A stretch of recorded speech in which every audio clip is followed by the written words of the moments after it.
kuri Leta Zunze Ubumwe za Amerika ndavuga White House.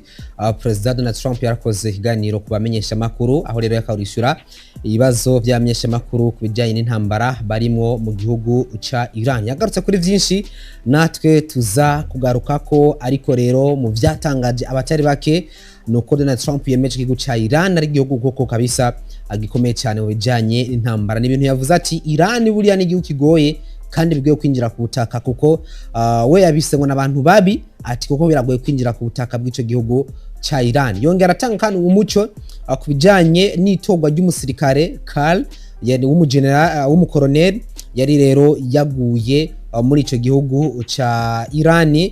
Yari indege yari mu piloti babiri, umwe aravuga yuko ku mutaka kujya kuntu barasa indege hamuga hari imitaka, wewe yashoye kurokoka kagwa inyuma y'igihugu cy'abansi nkuko we abivuga. Umwe rero akaba yaraguye mu gihugu cya Iran, mugabo mu nyuma bakavuga yuko koko bamutoye. Ibire ni ibintu benshi bariko baravuga ati bishobora kuba atari ivyo bivanye nuko Trump ku munsi nyene yagarutse aravuga ati umenyesha makuru wa mbere yo baratangaje inkuru avuga yuko umusirikare yatowe ararondega kandi nuko ngo azoca apfungwa. Kigira kabiri abenshi barashidikanya kavuga ati indege zoba zararungitswe akuja kumutabara ko zose zarashwe na Iran, ko baterekana video batwereka uburyo umusirikare yoba yaratowe, ndavuga ujya mu Colonel Karl. Hama ikindi kandi nuko izo ndege ko onovuga ngo ndege bwa mbere koko yararashwe.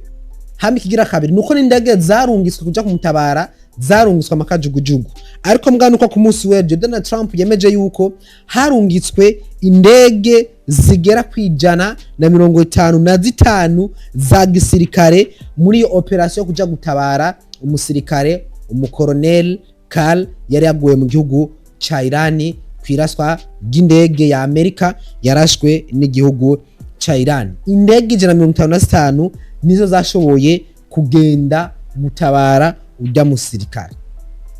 Ibi rero benshi babigarutse ko baravuga ati igandege ya F-15E benshi rero bagubonge baravuga ati kwizo ndege ntizigeze zigaragara, ati kandi nkuko na Trump yabivuze ati koko harabaye kurasana kudasanzwe kwizo ndege, kuvuga ati niyo mpamvu bantu indege nyinshi, indege 155 ni indege nyinshi zigiye kurasana. Avuga ati koko igisirikare cy'igihugu ca Iran ndavuga ni IRGC ni igisirikare gikomeye, ati cyarahanganye izo ndege baharaba kurasana, mugabo twebwe twashaka ko tumushika ko bo bataramushika ko umusirikare kugira ngo dushobore kumutabara. Ikindi kandi mugabo we avuga ko yoba yaratabawe. Hama ikindi kandi akavuga yuko ngo izo ndege 155 zarunse kuja kumutabara ngo nuko zagiye kandi zifise novuga ngo nibigwanisho misile zigera ku 200 barasana n'igihugu cande ca Iran. Aho rero avugira yuko koko nta musirikare baragize ikibazo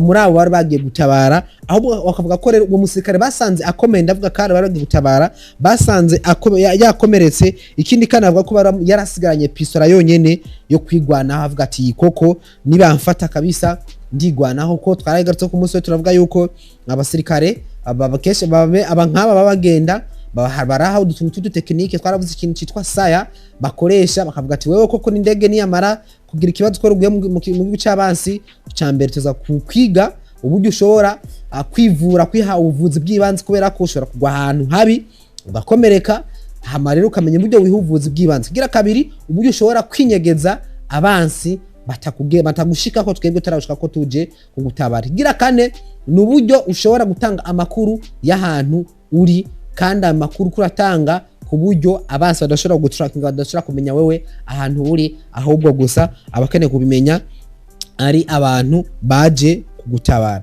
Ubugira kandi bwo bwa nyuma ni mugiye ufashwe, kuko abansi nabo bashobora kuba bafise ubushobozi burenze bw'iwanyu canke amayeri yawe ashobora kwanga, ukavuga ati rero ngaha je harageze ko ngwana mpambane ntibapfa kumfata uko kumbure ndarasa, niyo mpamvu wasanze gusa yarafise pistole. Ikindi kandi nuko nyuma yo gufatwa ushobora gufatwa kuko abari benshi nawe uri umwe, uburyo rero bashaka gutoteza kugira ngo bakuremo amakuru ajanye n'amabanga y'igisirikare ndetse n'amayeri muri ko murakoresha, uburyo ryishojera ko naso ni ibintu binerere ko ku muntu bamisha avuga ati koko ni ibintu bitokogwa ukunuko.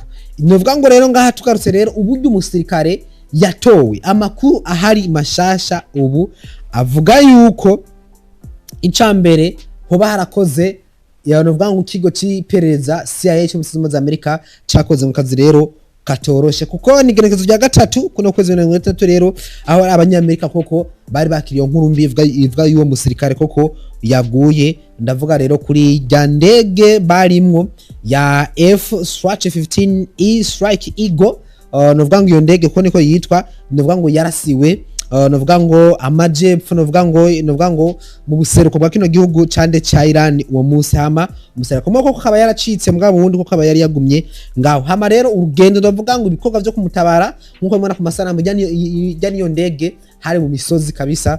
Ijya ndege muko murabona ku masanamu jyani iyo ndege yarashwe. Nuko rero urugendo rwo kumutabara kwa gwarakozwe, barakora ibishoboka vyose kuko bavuga ati tuzakora uburyo n'ibiburi abasirikare b'igihugu cande cha Iran IRGC badashobora rero kumudutanga kuko bavuga ati nyamufata koko riraza kuba ibari. Kinyamakuru citwa CNN ikomeye muri Zunze Amerika nuko rero cyanditse mu nkuru yacu uvuga ngo aya makuru CNN kivuga yuko cyayahawe na bamwe mu bashinzwe umutekano, novuga ngo yatangaje ko uwo musirikare ngo akimara kuva muri iyo ndege ngo rero yaciye agenda kwinyegeza mu manga iri mu misozi miremire yo mu gihugu ca Iran.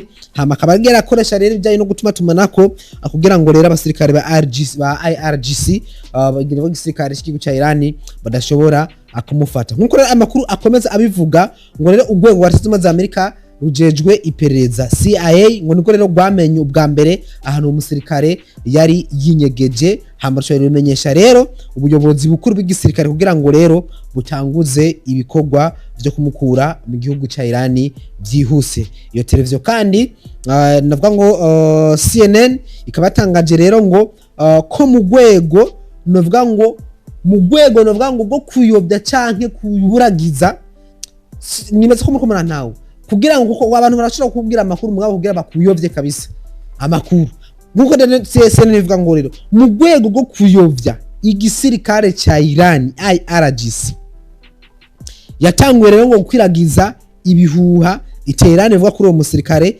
yamaze gutabagwa. Ibi rero ngo babikoze kugira ngo bacine igihugu ca Iran badashaka kumurondera, anovuga ngo akigwa gusijya ndege y'inzu rya gatatu ko ari ku munsi wa gatanu bace bavuga ati umusirikare bamaze kumutora kugira ngo kumbura igihugu ca Iran bagice intege nkuko vyanditswa na CNN. Igikorwa rero ngo cyo kurondera uwo musirikare ngo navuga cyo kurondera uwo musirikare rero ngo niko ngo cyagumyeho ngo kandi cyagizwe ku ruhara cyane n'abasirikare bo mu bwoko butandukanye bwa Zunze Amerika. Aha rero hariho Delta Force murayibuka niyo yagiye gufata President Nicolas Maduro muri Venezuela.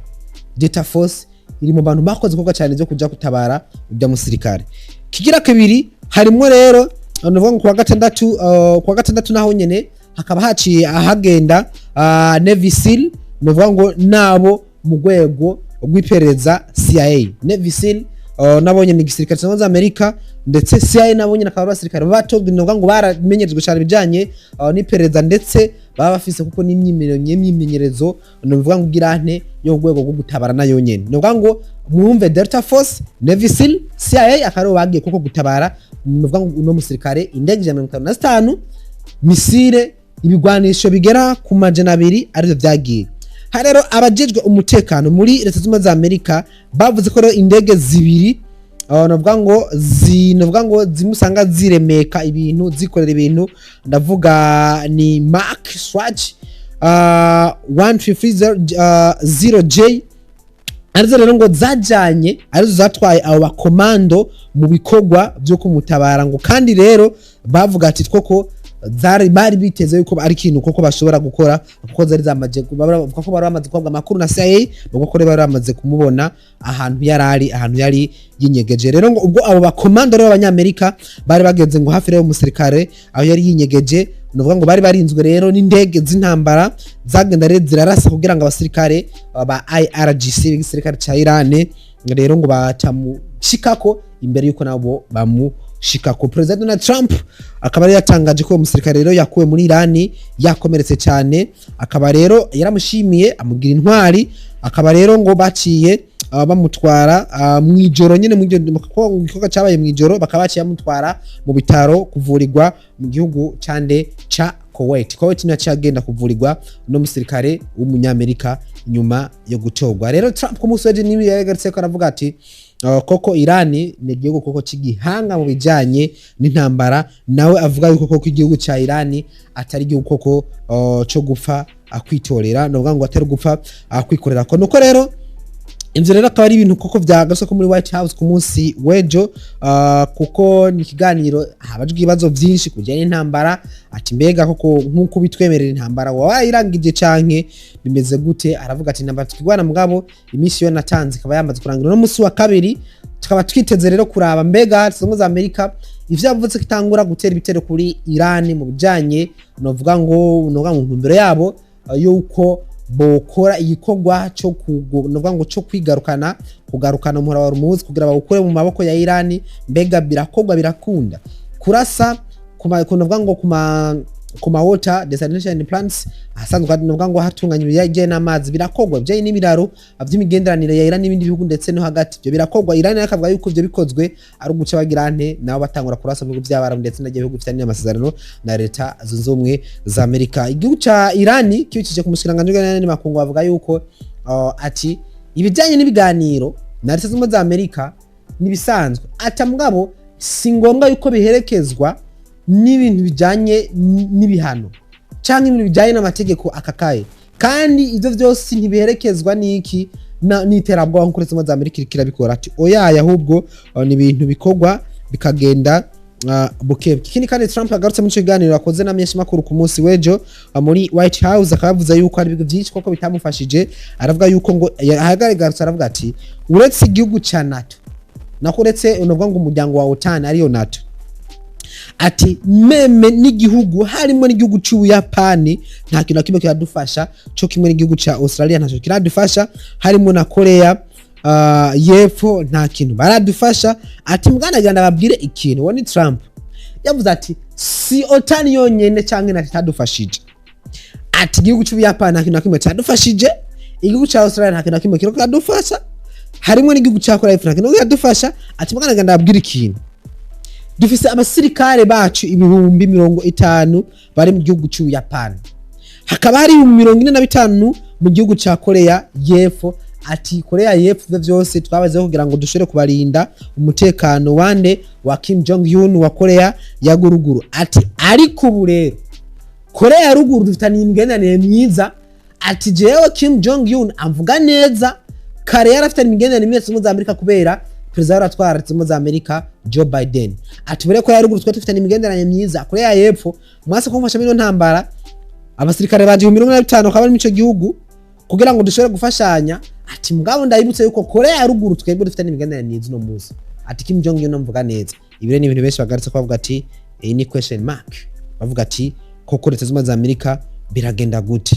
Ibire ni ibintu benshi koko bagaritse ko baravuga ati akumbure Trump majambo yavuze nta ubizi, rimwe hari ukuntu akunda no gushira mu ngiro rimwe ivyo aba yavuze. Ikindi kandi uko Leta za Amerika ngiye gushira ibirindiro vya gisirikare vyigisha kugurura drone z'intambara mu gihugu ca Maroc kugira ngo bifashe abanyafrika kugira ngo bashobore kugira ubushobozi mu bijanye n'intambara, ndashashane rero kugurura ama drone. Aho rero ni hehe mu gihugu ca Maroc hagiye kujisha ikindiro ca gisirikare ca Leta zunze ubumwe za Amerika. Kandi nuko umukuru w'inama shinga mateka y'igihugu ca Iran yitwa Muhammad Bagel Kalibabe, wewe akaba yavuze yuko intambara ibahuje na Leta za Amerika koko ngo iri mu gushira no wangu irikirashira mu kaga Leta zunze za Amerika. No rero Bagel Kalibabe akaba ari yabivuze mu buryo rero ngo gusubiza na Trump akunze rero ngo kubabwira yuko aza barasa. Aravuga yuko kubarasa nta kibazo bitwaye mugabo ngo nuko Leta za Amerika koko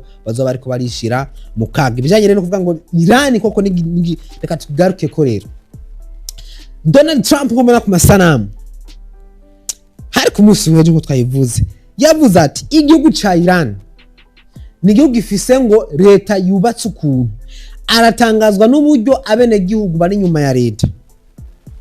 Avuga ati kuva rutanguye kugwana Iran yarerekanye ngo ubushobozi buhambaye.